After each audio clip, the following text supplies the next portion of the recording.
भक्तों के चरित्र पढ़ करके देखो, श्री रैदास जी की दैन्य उत्कट भक्ति के वशीभूत होकर सिंहासन सहित प्रभु उनकी गोद में आ गए, लेकिन वाराणसी की विद्वता के अभिमान में फूले हुए ब्राह्मणों के वेद वाक्यों पर भी प्रभु नहीं रीझे।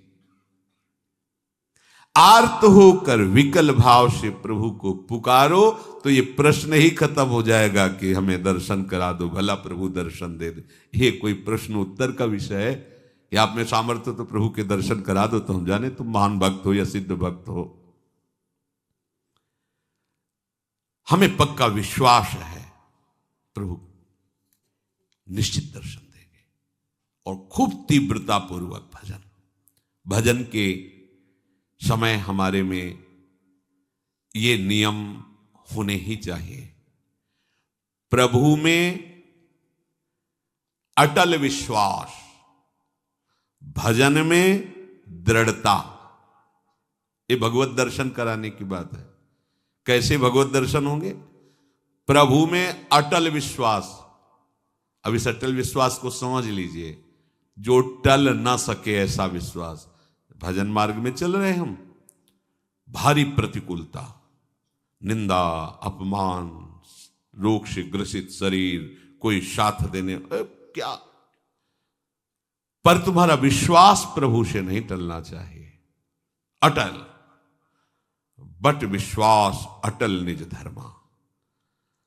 अटल विश्वास को बरगद के पेड़ की उपमा से कह रहे हैं कि कैसा, जैसे बरगद का पेड़ है तो थोड़ी इधर जड़ कमजोर हुई तो डाल से जड़ निकल कर लग गई, हिलने नहीं देगी, बड़ा भारी दूर तक उसकी डालें फैल गई, जगह जगह जड़। ऐसा नहीं कि वो न, अगर जड़ भी काट दो तो उसकी इतनी जड़ें फैल गई कि नष्ट नहीं हो सकता। बट विश्वास अचल निज धर्मा। अपने धर्म में अचल और अपने आराध्य देव में अटल। देखो ना, अंदर देखो आप, भगवत दर्शन करने की लालसा प्राप्त करने के लिए आराध्य देव में अटल विश्वास और भजन में दृढ़ता। कैसी भी परिस्थिति हो, पूज्य श्री राधा बाबा, इन महापुरुषों की भजन दृढ़ता देखो। अनुष्ठान कर रहे हैं, अंग टूट गया है, नहीं रुकना, वैसे ही बैठा लो मुझे आसन पे। भजन नहीं, नियम नहीं टूटने वाला। कैसी दृढ़ता है। लिया नियम परिक्रमा भाव गिरिराज की, वही गीता वाटिका, नहीं चल पा रहे, पालकी में बैठा लो, चलो ले चलो। जो नियम, जो भजन की दृढ़ता, उस पर फर्क नहीं पड़ना चाहिए। दूसरा, हम जिसका भजन कर रहे हैं वो हमारे भजन को देख रहा है।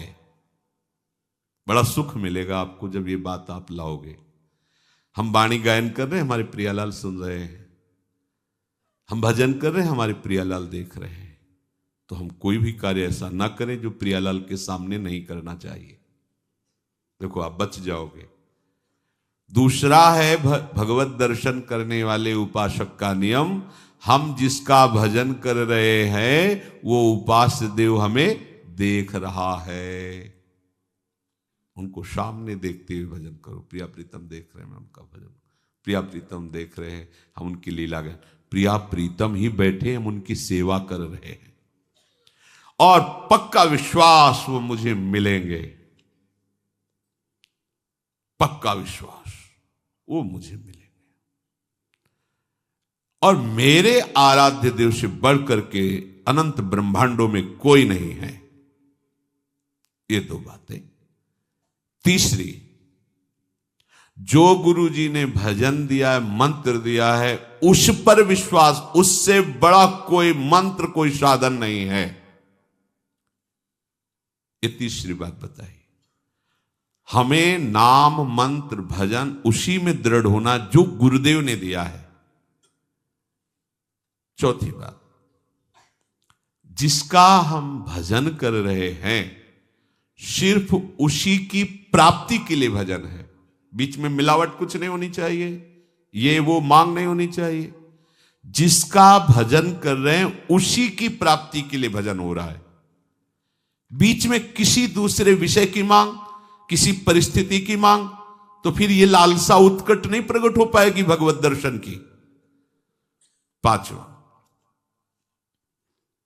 जिसका नाम जप कर रहे हैं उसके रूप को आंखों में लाने की चेष्टा करना, भाव करना।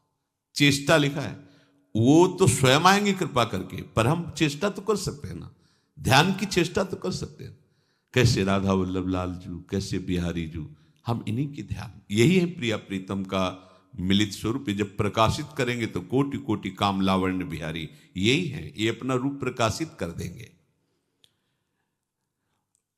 मन से उनके रूप का चिंतन, वाणी के द्वारा गुरु प्रदत्त नाम मंत्र का जप, ये दोनों साथ चलने चाहिए।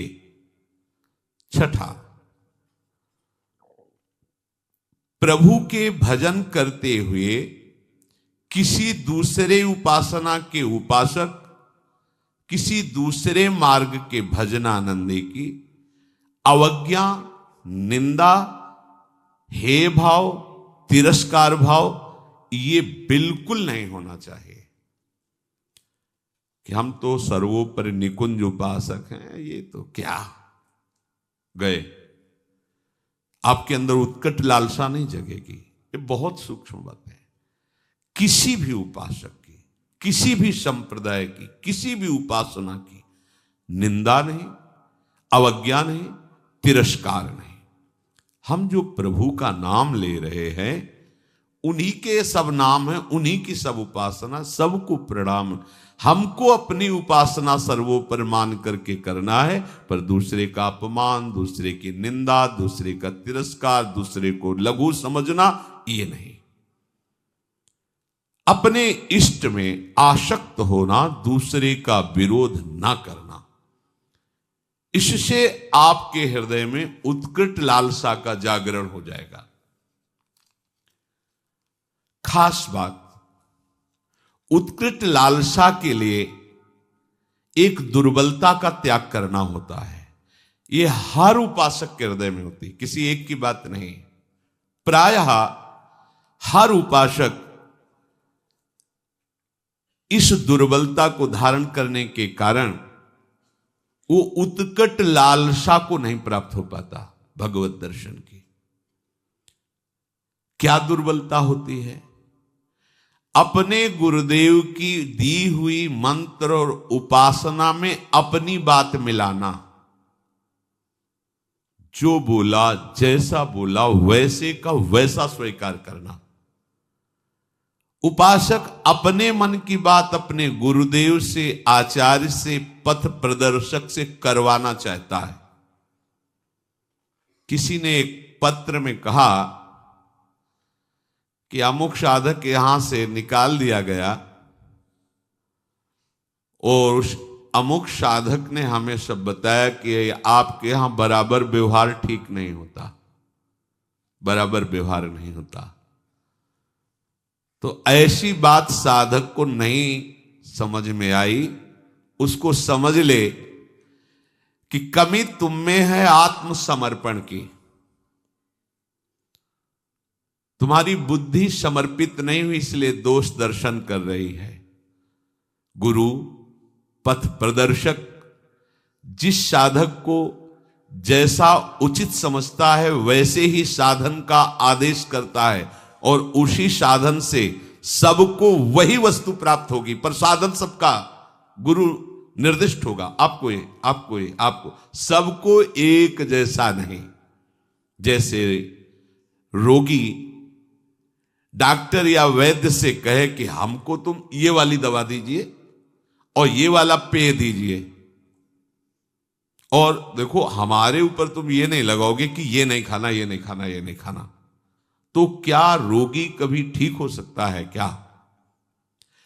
उसी प्रकार शिष्य साधन सत्य मार्ग में चलने वाले उपासक को गुरु उसके स्वभाव को, उसकी स्थिति को देखकर उसके लिए मार्ग निर्देश करता है। वो परम सत्य है, क्योंकि गुरु जानते हैं कि इस स्वभाव का साधक इस स्वभाव से ऐसी साधना करने पर उसी सिद्धि को प्राप्त होगा। गुरु ही उपयुक्त अधिकारी देख करके उपासना बताते हैं। वो तब तक शक्तिपात नहीं करते, शक्ति का आधान नहीं करते, जब तक शिष्य संपूर्णतया गुरु के अधीन नहीं हो जाता।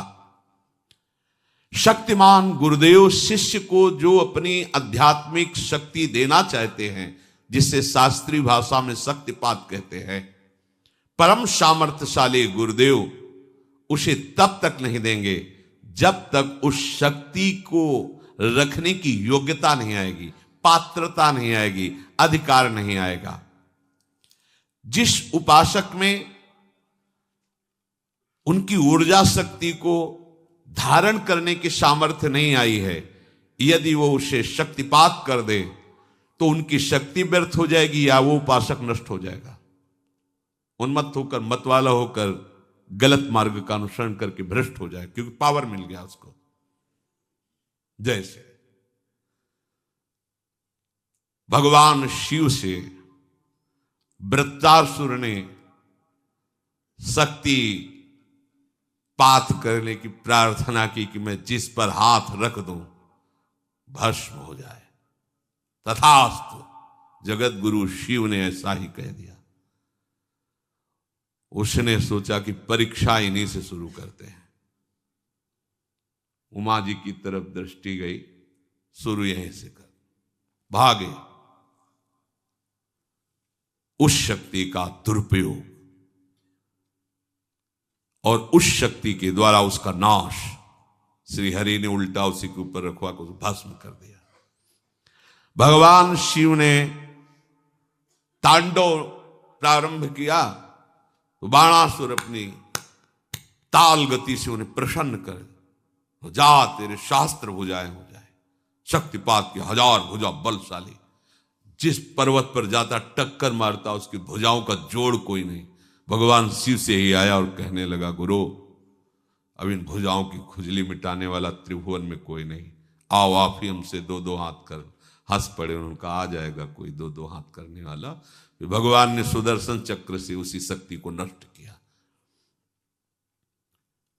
इसलिए गुरुजन स्वभाव के अनुसार उस सिद्धि को प्राप्त करने के लिए उसे मार्ग देते हैं। शक्तिपात तभी होता है जब सर्वतोभावेन मन वचन कर्म से वो अपने गुरुदेव के अधीन हो जाता है, जिसकी बुद्धि नहीं रह जाती है। जब तक आपकी बुद्धि काम कर रही, क्यों मैं हूं, इसमें ऐसे कर लिया जाए, वैसे कर, तब नहीं, जैसा का वैसा। जिसको जो अधिकार गुरु ने दिया है, जो क्रिया दी है, जो जप दिया है, उसी के अनुसार बिल्कुल चलो, उसी प्रकार चलो जैसा कहा है। सबको समान उपदेश नहीं दिया जा सकता, सबके साथ समान व्यवहार भी नहीं हो सकता। समझिए, प्यार आंतरिक गुरुदेव का सबके प्रति समान है। सबको समान रूप से आप ऐसा सब करें, नहीं हो सकता। अलग अलग प्रक्रिया है, सबको समान रूप से आदेश नहीं दिया जा सकता। तो जो साधक रुष्ट होके गया था, उसकी जब छानबीन की गई तो वो अपनी साधना से भ्रष्ट होकर दुर्गति को प्राप्त हुआ। पूज्य भाई जी से हनुमान प्रसाद पोद्दार जी महाराज जी की वाणी, दुर्गति को प्राप्त हुआ, उसका साधन नष्ट हो गया, वो कमजोर हो गया। फिर बाद में आकर रो के पूछा कि क्या मेरा भी सुधार हो सकता है? उत्तर उसे दिया गया कि तुम दिखाने वाले इस परम सत्य मार्ग को, जो सदगुरुदेव हैं, जो इस मार्ग के आपको दर्शन कराने वाले हैं, उस मार्ग पर तुम चले ही नहीं, तुम उस रास्ते को चुना ही नहीं। जिस मार्ग को तुमने देखा नहीं, जिस मार्ग का तुम्हें अनुभव नहीं, उस मार्ग पर जो चला रहे तो तुम्हें उसमें क्यों में करने का अधिकार क्या है? तुम कैसे उस मार्ग पर चल सकते हो जिसको जाना ही नहीं है? तो जानने वाले, जनाने वाले मार्गदर्शक गुरुदेव जो तुम्हें जैसा ठीक समझ रहे वो मार्ग दे रहे हैं, तुम उस पर नहीं चलोगे तो फिर उल्टा चलने पर तो ऐसा ही होगा। मार्गदर्शक को अनभिज्ञ यात्री अपना सुझाव ना दे। मार्गदर्शक को मार्ग का न समझने वाला यात्री अपना सुझाव न दे कि अगर इधर से घूम के चला जाए तो कैसा रहेगा, अगर ऐसे चला जाए तो। वो जैसा बोल रहे वैसा चलो, अब जो कहां करें हम सोई, आयस लिए चले निज दासी। उपासक में सबसे बड़ी दुर्बलता होती कि वो अपने अभिमान को नहीं छाड़ पाता और वो अपने पथ प्रदर्शक गुरु को भी मार्ग बताने लगता है। आप जो ये कर रहे हैं ना, ऐसा अगर इसको ऐसा कर लिया जाए तो ठीक रहेगा। जब गुरुदेव देखते हैं कि ये तो हमको ही साधन बताने लगा, तो फिर वो पक्षपात दिखाई देने लगता है गुरुदेव के व्यवहार में। अलग दो आओ इधर, फिर उससे बात, क्योंकि वो अधिकारी नहीं है, वो नहीं समझ पाएगा। तो जो समझ रहे हैं उनको अलग बुला, तो उसको लगता है हमें तो छोड़ दिया जाए, हमारे को नहीं। तुम उस बात को नहीं समझ पाओगे क्योंकि तुम्हारे अंदर क्यों म्यों करने वाली बुद्धि है। वो सोचता है कि अमुक के साथ इतना प्रेम गुरुदेव कर रहे हैं, हमारे साथ क्यों नहीं करते।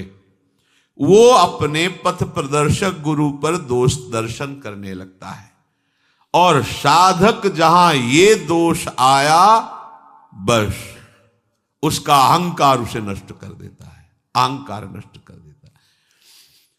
पथ प्रदर्शक के प्रति समर्पण सबसे बड़ा साधन है। ये वेद वाक्य है। बिना श्रद्धा के परमार्थ में एक कदम भी नहीं चला जा सकता। श्रद्धा और अपनी समझ, ये दोनों अलग अलग मार्ग हैं। श्रद्धा और अपनी समझ, ये दोनों अलग अलग मार्ग हैं। जहां अपनी समझ श्रद्धा में मिलाई गई वहां साधना नष्ट हो जाती है। अपनी समझ के ऊपर जहां श्रद्धा का शासन हुआ वहां साधना बन जाती है। समर्पणमयी अभिमान रहित श्रद्धा, समर्पणमयी बुद्धि में कभी सुधार करने की इच्छा नहीं होती कि गुरुजी ने जो कहा उसका हम सुधार। गुरुजी ने कहा ये लाइन ऐसे, इसमें अगर इस लाइन में सुधार हो जाए ना तो अच्छा रहेगा। ये बुद्धि की चतुरता है जो गुरु के शब्दों में सुधार करना चाहती है। मिलावट कि इसको इतना सरल करके ऐसे ले लिया जाए तो ठीक रहेगा। हमें लगता है कि हम यहां जुड़ करके अच्छा नहीं किया और साधक भयंकर दोष दर्शन करके उनकी निंदा करने लगता है। अब आंखों में जहां प्रियतम मूर्ति बसनी चाहिए वहां पग पग पर उसे दोष दर्शन दिखाई देता है। जहां दोष दर्शन शुरू हुआ सारे दोष उसके अंदर जागृत हुए, चाहे वो कोई कितना भी बड़ा विद्वान या कितने वर्षों का साधक क्यों न हो। गुरु और आराध्य देव में दोष होते ही बुद्धि भ्रष्ट हो जाती है। वहां उसको ये दिखाई देने लगता है कि गुरुदेव ने बड़ी भूल की जो ये बात कही, या ऐसा नहीं है, ऐसा नहीं करना चाहिए, ऐसा सिद्धांत नहीं है। गुरु को भूल हो गई ऐसा वो सोचता है। गुरु को पूरा ज्ञान नहीं है, वो ऐसा सोचता है। इन्होंने ये ऐसा क्यों नहीं कहा, इन्होंने ऐसा क्यों नहीं किया, वो इसकी मीमांसा करने लगता है, अपने को बड़ा ज्ञानी समझने लगता है। उसकी बुद्धि कभी पहुंच ही नहीं सकती गुरुदेव तक। देखो हम तुम्हें बताएं कौन कैसा संत है, इस बात को या तो भगवान जानते हैं या वो केवल स्वयं संत जानता है, दूसरा कोई तौल नहीं सकता। पूज्य भाई जी महाराज देखो, हमारी तुम्हारी बुद्धि ऐसी है जैसे ईंट पत्थर को तौलने वाला बड़ा कांटा, उसमें हीरा नहीं तौले जाते। हीरा तौलने का तराजू अलग होता है, ये ईंट पत्थर तौलने वाला तराजू हीरा नहीं तोल सकता। ऐसे ही प्राकृतिक भोगों का चिंतन कराने वाली बुद्धि ये महापुरुषों को नहीं तौल सकती कि है क्या। जिसकी बुद्धि संसार में थोड़ी भी सुख बुद्धि रखती है, जिसका जीवन प्रपंच में थोड़ा भी सना हुआ है, वो संत की महिमा को नहीं तौल सकती। देखो वहां वर्णन करते हैं, तात स्वर्ग अपवर्ग सुख धरी तुला एकंग, तूलनता सकल मिल जो सुख लव सत्संग। ये बुद्धि संतों की महिमा को नहीं तौल सकती। इसलिए आपसे निवेदन है कि आप जिनका अनुसरण कर रहे हैं, जिनको पथ प्रदर्शक माना है, जिनको गुरुदेव के पद पर आपने विराजमान किया है, उनके प्रति पूर्ण समर्पण का भाव रखो। उन्हें मार्ग बताने की चेष्टा मत करो, उन्हें सलाह देने की चेष्टा मत करो। आपके लिए जो निर्धारित कर रहे हैं वही भगवत प्राप्ति का हेतु बनेगा। भेद बुद्धि, दोष बुद्धि, पाप बुद्धि है, इससे साधन नहीं बनता है। साधक अपने लक्ष्य पर दृढ़ रहे। देखो, एक है मधुमेह का रोगी, शुगर, और वो मीठा उसको बहुत प्रिय होता है।